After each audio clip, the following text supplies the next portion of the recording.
Salam sejahtera, terima kasih karena bersama dengan saya di Nazilin Unity Channel.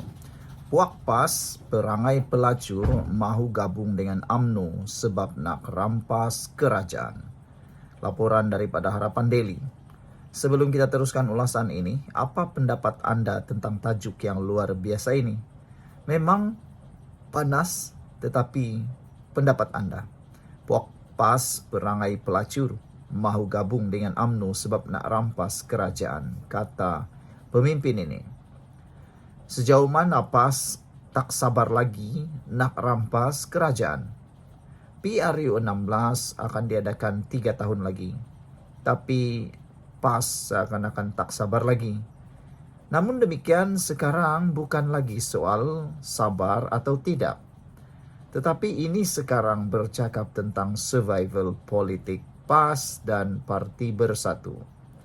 Bekerja sama dengan UMNO nampaknya menjadi jalan terakhir, cara terakhir, talian hayat untuk Parti Bersatu dan PAS bagi survival politik mereka.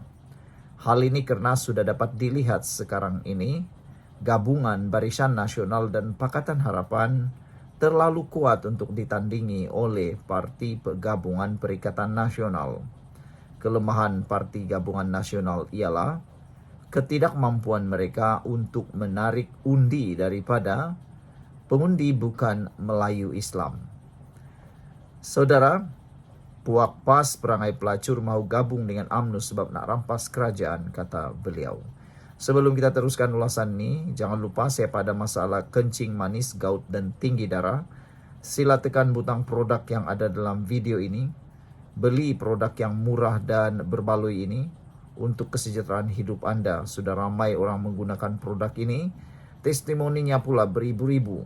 Kata mereka, kami sehat dan kami bertambah kualiti hidup selepas menggunakan produk yang hebat ini, kata mereka. Lulus KKM, halal, dan juga dijamin berkualiti.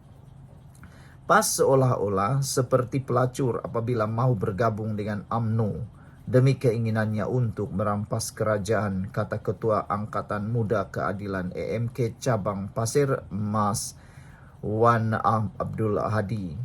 Menurut PAS, menurutnya PAS sebelum pilihan raya umum ke-15 pada tahun 2022 lalu berdegil sanggup menjadi pembangkang. Namun pendirian itu berubah dengan seorang demi seorang pemimpin Perikatan Nasional PN menyebut tentang gabungan bersama UMNO. PAS ini sebiji macam perangai pelacur, kata beliau. Dulu sebelum PRU 15, dia, PAS kata sanggup jadi pembangkang.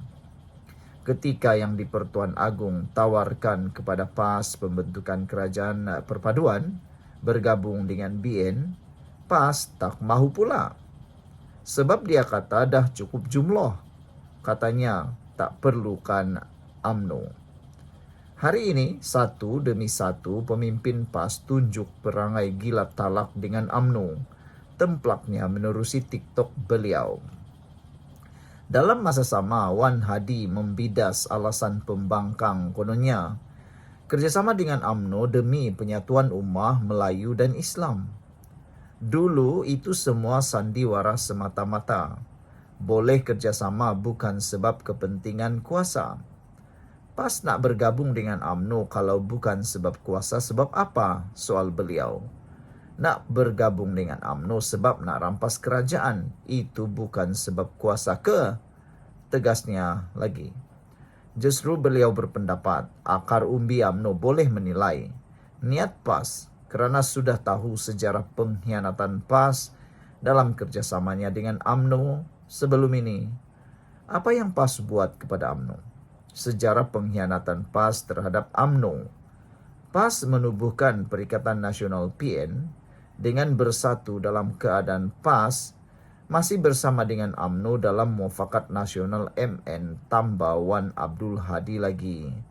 Saudara, ini satu pendedahan yang luar biasa, yang hebat.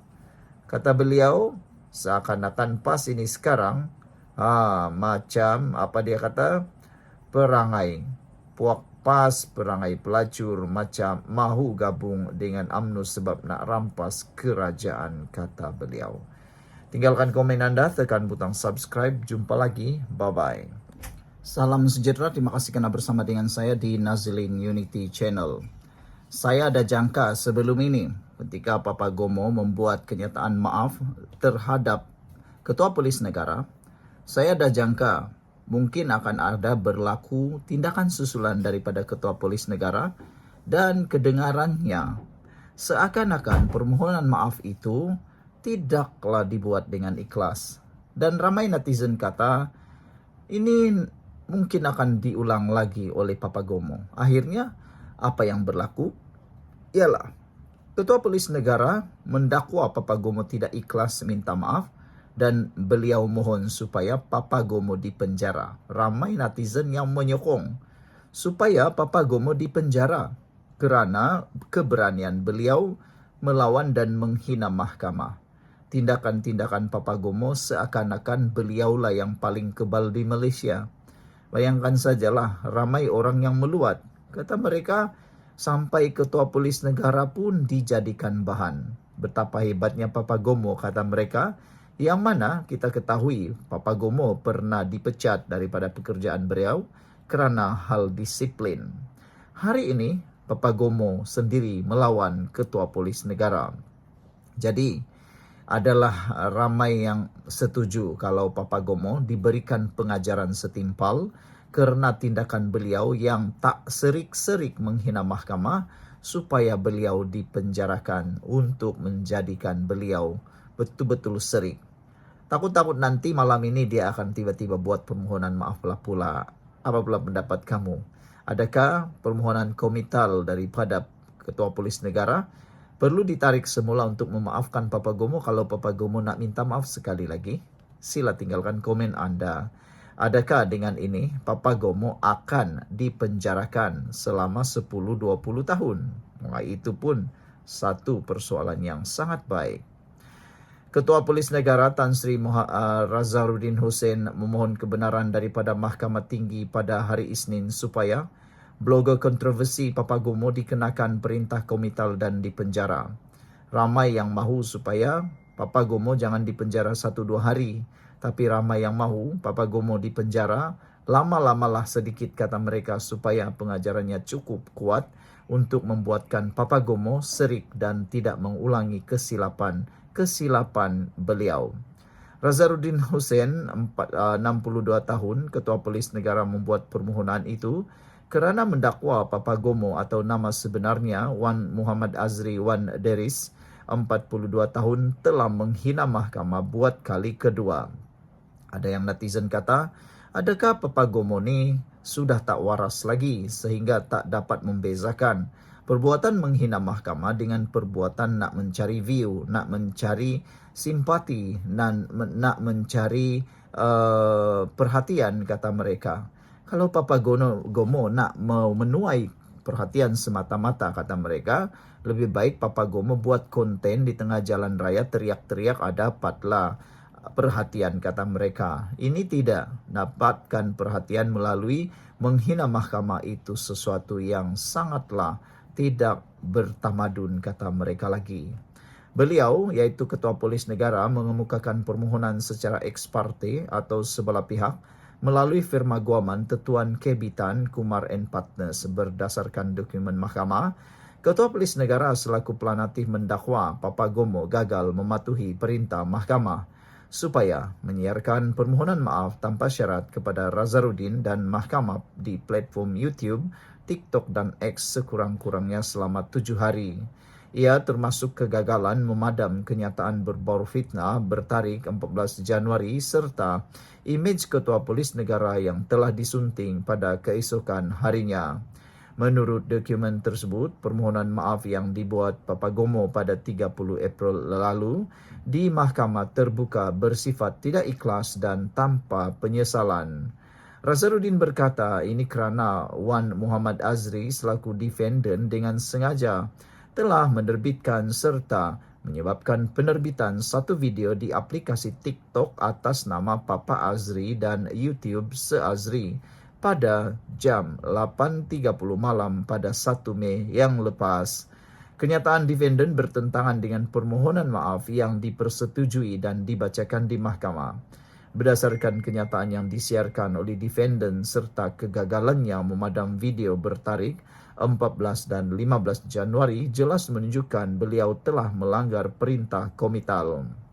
Seterusnya, tindakan itu merupakan penghinaan kali kedua terhadap mahkamah, kata pemimpin tertinggi polis Diraja Malaysia PDRM itu. Mahkamah menetapkan prosiding pendengaran permohonan itu pada Jumaat ini. Pada Rabu minggu lalu, Wan Muhammad Azri memohon maaf kepada Nazarudin berhubung kenyataan berbau fitnah ketika prosiding kes saman RM3 juta di hadapan Pesuruhjaya Kehakiman Tan Gan Tek Cheong. Dalam saman yang difailkan pada 26 Disember 2024 itu, Nazarudin menuntut ganti rugi bagi fitnah lisan dan bertulis, ganti rugi teruk atau teladan serta khas.